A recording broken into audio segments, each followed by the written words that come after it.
Train people well enough so they can leave.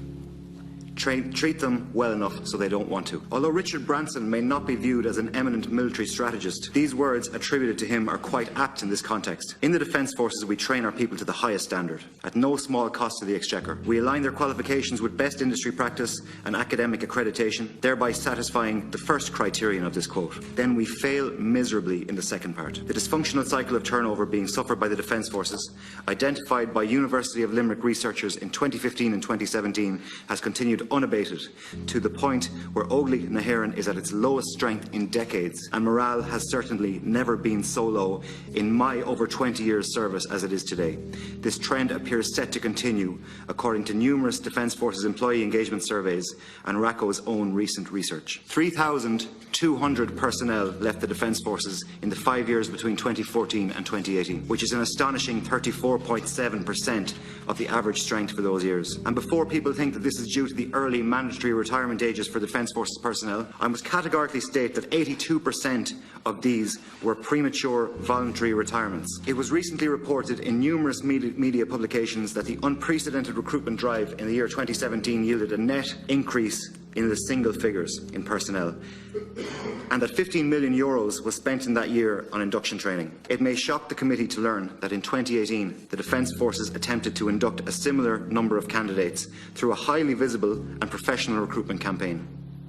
Frighteningly, last year, 2018, saw a net loss of 120 personnel. In March of this year, RACO reported to the Public Service Pay Commission that the turnover rate was a devastatingly high 8.1%. It now stands at 9% overall and 14% in the Naval Service. For comparison, the UK Ministry of Defence recently declared a retention crisis at a turnover rate of 5%. There were 256 discharges in the first 4 months of 2019, which is by far the highest figure since the reorganisation of 2012. In April 2019 alone, there were an unprecedented 86 discharges from the Defence Forces. The impact of operating with reduced numbers is already being felt across the organisation. The Army is struggling to fulfil its assigned tasks, domestically and internationally. Ships are unable to go to sea, and aircraft are not flying as a result of these chronic personnel shortages. Yet the Department of Defence continues to prioritise costly recruitment policies in favour of tangible retention initiatives. This historically high turnover rate is leading to the creation of a crippling operational and training tempo for remaining service personnel. When is the government going to shout stop? Does it realise that defence capability is being ground into the dust? Does it care? Inadequate supervision and mentoring, combined with inadequate training manning levels, leads to inevitable burnout and creates serious concerns for governance and the ability to manage risk and to ensure the well-being of our personnel. The UL Climate Survey and Focus Group reports laid bare the mental health difficulties, increased stress and low morale being experienced by Defence Forces soldiers, sailors and aircrew. Our people are double and treble jobbing in an effort to maintain operational output due to inadequate trained manning levels in units. According to the Central Statistics Office, the Defence Forces has been the lowest paid public sector organisation for many years. This is ironic when the Institute of Public Administration has consistently reported that the Defence Forces is by far the most trusted public service organisation in the state, with a trust score of 82%. Something doesn't add up. 87% of all Defence Forces personnel earn below the average public sector wage. Senior government officials have been heard to remark that someone has to be the lowest paid. The fact that the lowest paid public sector organisation in the state is also the most defenceless in terms of advocating for its rights is deeply unfair and disrespectful to the men and women of Oireachtas, many of whom are forced to rely on social welfare to support their families. Normal public service employment conditions do not apply to those in the Defence Forces. Serving Defence Forces personnel forfeit normal employee status while remaining subject to military law at all times. They have no right to strike and can be called on 24/7, 365. They have an unlimited liability contract which requires them to face hardship and danger for the benefit of others. The health and safety provisions of the European Union Working Time Directive do not currently apply to the Defence Forces, and the state is currently in breach of this EU legislation. Personnel are subject to mandatory early retirement and are subject to annual military standard medical and fitness testing. We voluntarily accept these unique constraints, but we expect to be treated fairly in return. Defence management's obligation, in recognition of these service restrictions and industrial relations limitations, should be to advocate on behalf of Defence Forces personnel. What RACO members, however, see is an ongoing failure on the part of the Department of Defence to protect our weakened employee status, and in doing so, to ensure that Defence Forces are not disadvantaged relative to other public service employees. Indeed, the approach to representation for the Department of Defence, which is divisive, dismissive and sometimes subversive, has led to an adversarial and dysfunctional industrial relations climate, which has been to the detriment of the well-being of the most loyal citizens of this state. It is nothing short of shameful. I am happy to elaborate further if required by the committee. The Department has failed to prioritise retention for the Defence Forces, even though it is evident that the continual recruitment campaigns are failing to address the ongoing reduction in overall strength. Why, when the Department of Defence saves millions every year on the backs of its employees, do they not see fit to introduce retention initiatives?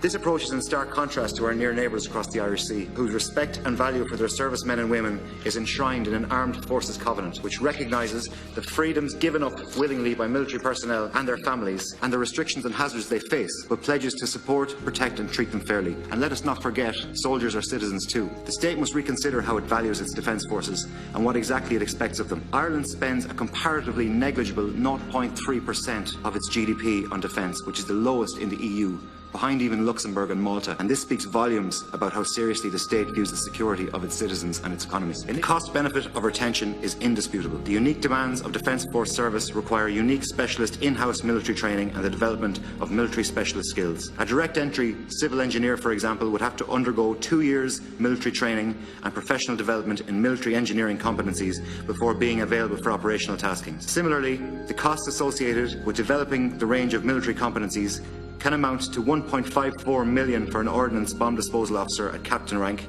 or 1.72 million for a captain pilot in the Air Corps. The cost of training one officer cadet is estimated at over €100,000 per student. At what point of dysfunction will management favour retention over the continual failing demands of recruitment? We cannot go to market to replace a middle manager, such as an experienced captain or sergeant. We replace them with cadets and recruits. At a turnover rate of 9%, the policy is destined to fail. With this in mind, a comprehensive external review, similar in nature and scope to the Gleeson Commission on Remuneration and Conditions of Service in the Defence Forces of 1990, or even the recent Commission on Future Policing, should now be considered by government, where management are unable or unwilling to address the underlying organisational issues. The Defence Forces is currently surviving on the goodwill of its personnel, that willingness to go over and above the call of duty to achieve the mission or complete the task.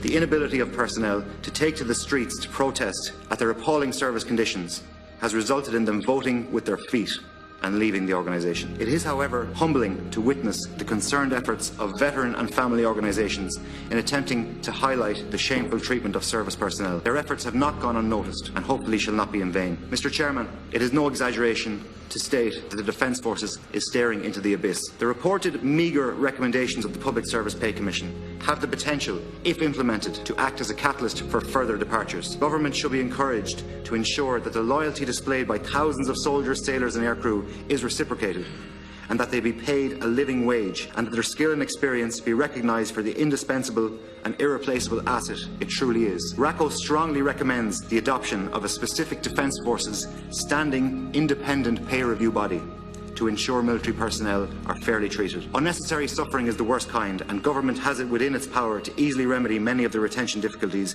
being experienced by Óglaigh na hÉireann and to begin to rehabilitate this proud and loyal organisation. It is for government to decide whether we are finally going to take the security of our state seriously and allow our defence forces to do what they signed up for, to strengthen the nation that they love, providing the security that allows our democracy and our economy to flourish.